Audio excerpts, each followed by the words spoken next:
السلام علیکم خواتین و حضرات۔ آج مرزا غالب کی جو غزل ہم پڑھیں گے اس کا پہلا شعر ہے: حسن غمزے کی کشاکش سے چھٹا میرے بعد، بارے آرام سے ہیں اہل جفا میرے بعد۔ غمزہ کا مطلب ہوتا ہے آنکھوں یا بھووں کا اشارہ۔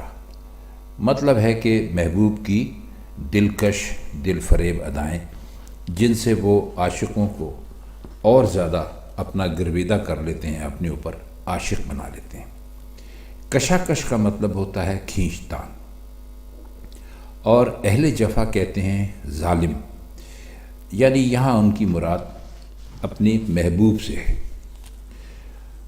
تو وہ کہہ یہ رہے ہیں کہ میں دنیا سے رخصت ہو گیا، اب حسن بھی حسینوں کے ناز اور ادا کے کمالات دکھانے کا کوئی موقع نہیں رہا، یعنی حسن کو غمزے کے لیے جو کچھ بھی کرنا پڑتا تھا اب اس کی ضرورت ختم ہو گئی، اور غمزے کے لیے کشاکشی باقی نہیں رہی، اور اس طرح اس کوشش سے نجات مل گئی۔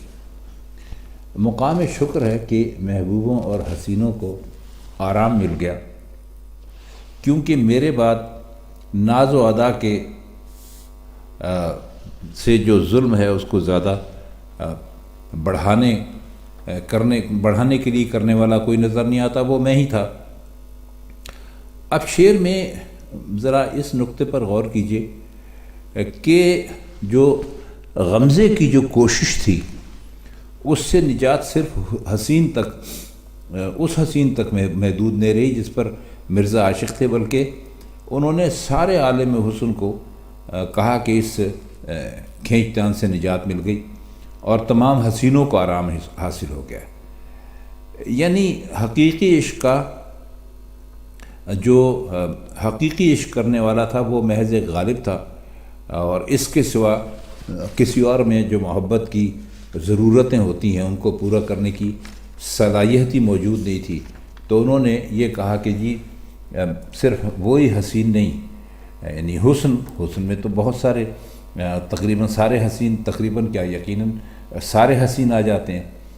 تو وہ کہتے ہیں کہ جی اب ظلم کرنے والوں کو بہت آرام ہو گیا ہے، کیونکہ اب میں نہیں رہا تو اب وہ کس پر ظلم کریں گے۔ اگلا شعر ہے کہ منصب شیفتگی کے کوئی قابل نہ رہا، ہوئی معزولی انداز و ادا میرے بعد۔ اب اس میں یوں سمجھ لیجئے کہ یہ پہلے شعر کا ہی مضمون ہے جو کہ انہوں نے اس شعر میں ایک مرتبہ پھر ایک نئے انداز سے کہا ہے۔ تو اس لیے اس کے کوئی بہت زیادہ معنی کرنے کی ضرورت نہیں ہے کہ اس کے جو مطالب ہیں وہ پہلے شعر میں ہی ہیں۔ اس میں بھی یہی کہا ہے کہ سب کچھ میرے ساتھ ہی ختم ہو گیا ہے، اور یہ ناز و انداز والے جو ہیں ان کے کرنے کے لیے اب کچھ کام نہیں رہا، اور میں غالب ہی تھا جو عشق کے سب جو فرائض تھے ان کو ادا کرتا تھا، اور جب میں نہیں رہا تو حسن اور عشق کا پورا ہنگامہ ہی ٹھنڈا ہو گیا ایک طرح سے۔ شمع بجھتی ہے تو اس میں سے دھواں اٹھتا ہے، شعلہ عشق سیاہ پوش ہوا میرے بعد۔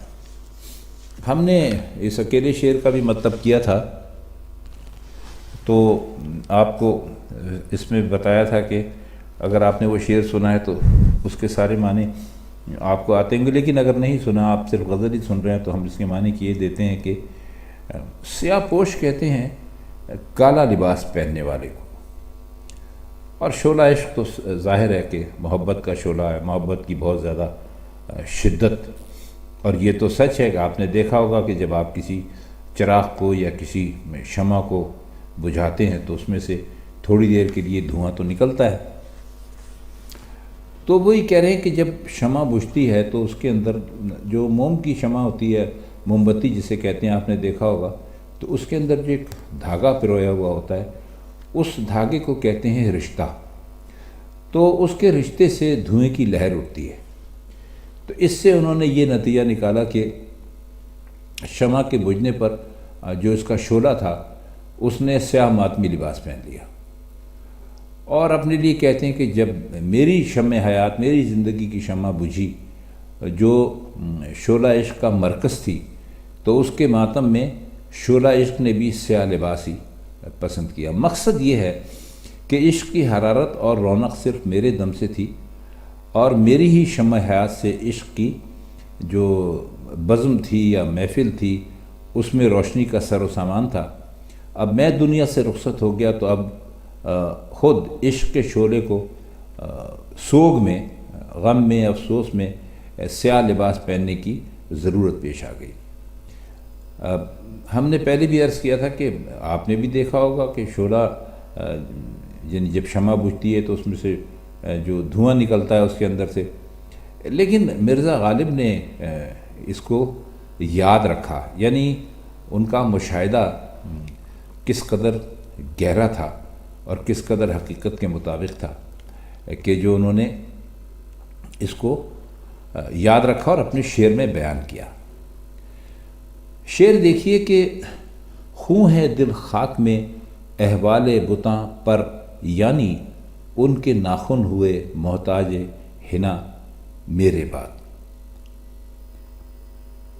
اب اس میں اس شعر کے اندر کوئی ایسا خاص مشکل لفظ تو ہے نہیں۔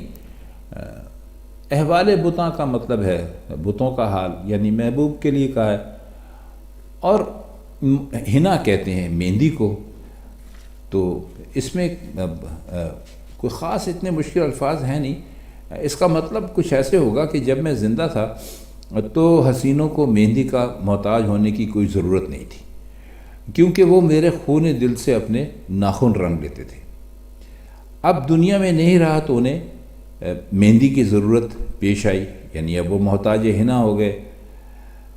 تو یہ کیفیت دیکھ کر میرا جو دل ہے وہ قبر میں بھی خون ہوا جاتا ہے کہ میرے ہوتے ہوئے انہیں کسی محتاجی کی ضرورت نہیں کرنا پڑتی تھی، کم از کم اپنے ناخن رنگنے کے لیے وہ حنا کے محتاج نہیں تھے، کیونکہ وہ میرے جو خون دل تھا اسی سے اپنی ہاتھ یا اپنی انگلیاں یا اپنے ناخن رنگ لیا کرتے تھے۔ شعر دیکھیے کہ درخور عرض نہیں جوہر بیداد کجا، نگہ ناز ہے سرمے سے خفا میرے بعد۔ درخور عرض کا مطلب ہے پیش ہونے کے قابل یا نمایاں ہونے کے قابل سمجھ لیجئے، اور جوہر بیداد کا مطلب ہے ظلم کا جوہر۔ اب شعر میں اشارہ سرمے کی طرف معلوم ہوتا ہے، کیونکہ حسینوں کی آنکھوں میں جب تک سرما نہ لگا ہو تو ان کی نگاہوں میں جو ایک اثر ہوتا ہے وہ بہت زیادہ متاثر نہیں کرتا عاشق کو۔ اگر جوہر بیداد سے اشارہ محبوب کے ناز و نخرے کی طرف سمجھا جائے تو ظاہر ہے کہ آنکھوں میں جب سرما لگا ہوا ہو اور ان سے جب اشارے کیے جائیں تو وہ ان آنکھوں کے مقابلے میں جن میں سرما لگا ہوا نہ ہو تو قیامت برپا کر دیتے ہیں۔ تو بس یوں سمجھ لی کہ آج کی زبان میں اگر کہیں تو وہ یہ ہے کہ جن آنکھوں کا میک اپ کیا جاتا ہے وہ آنکھیں ان آنکھوں کے مقابلے میں زیادہ خوبصورت لگتی ہیں جن کا میک اپ نہیں ہوتا۔ تو وہ کہہ یہ رہے ہیں کہ میرے مرنے کے بعد کوئی جگہ باقی ہی نہیں رہی۔ یہاں جا کا لفظ دیکھیے اس شعر میں آیا ہے، آپ ذرا تھوڑا سا غور کیجئے تو آپ کو پتہ چلے گا، تو آپ کو یہ معلوم ہوگا کہ اس میں جو جا کا لفظ آیا ہے تو جا کا مطلب ہوتا ہے آپ کو جگہ۔ تو وہ کہہ یہ رہے ہیں کہ میرے مرنے کے بعد کوئی جگہ ہی باقی نہیں رہی جہاں یہ جو آنکھوں میں سرما لگا کے اور اس سے اشارے کرنے والے لوگ اپنے کمالات دکھا سکیں۔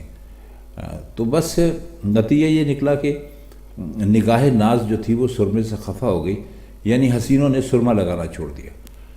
اب سرما لگانا چھوڑ دینے کی ایک وجہ یہ بھی ہو سکتی ہے کہ حسینوں نے مرزا کے مرنے کے بعد ان کے ماتم میں یہ طریقہ اختیار کیا، کیونکہ مرزا کے بعد کوئی ایسا فرد باقی نہیں رہا جس سے وہ اپنے نخرے اور اپنی ادائیں اور اپنے ناز دکھا سکتے۔ شعر اس کا اگلا ہے جنوں اہل جنوں کے لیے آغوش ودا، چاک ہوتا ہے گریباں سے جدا میرے بعد۔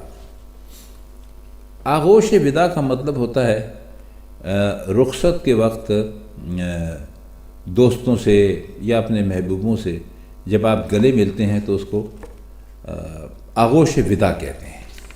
الوداع آپ نے سنا ہوگا، اس کا مطلب یہی ہوتا ہے کہ بھائی اب ہم جا رہے ہیں یہاں سے۔ اور اہل جنوں کہتے ہیں دیوانوں کو۔ ظاہر ہے کہ وہ عشق کی دیوانگی کی بات کر رہے ہیں، تو عشق کے دیوانوں کے لیے ہی انہوں نے یہاں اہل جنوں کا لفظ استعمال کیا ہے۔ اور چاک کا مطلب ہوتا ہے پھٹ جانا۔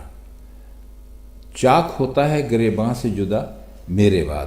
آپ جانتے ہیں چاک کسے کہتے ہیں۔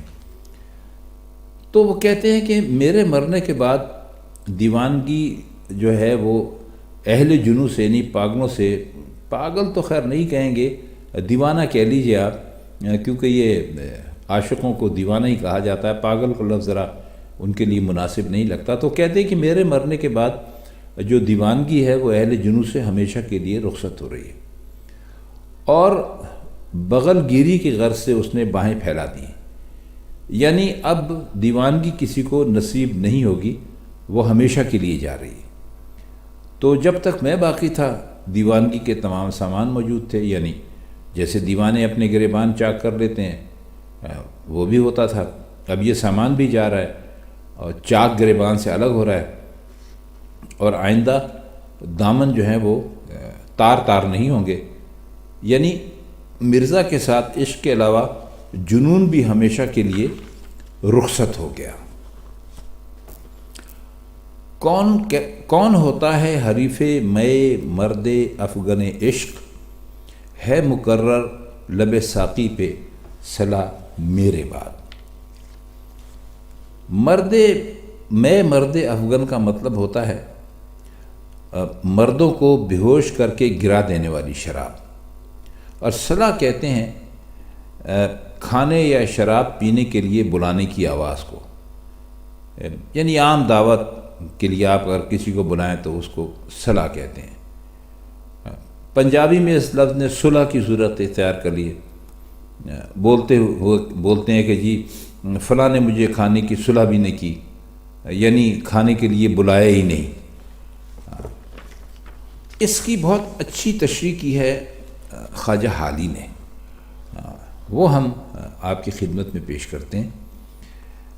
اس شعر کے ظاہری معنی یہ ہے کہ جب سے میں مر گیا ہوں، میں مرد افغن عشق کا ساقی یعنی معشوق بار بار آوازیں دیتا ہے، یعنی وہ بار بار آپ کو صلاح دیتا ہے، یعنی لوگوں کو شراب عشق کی طرح بلاتا ہے۔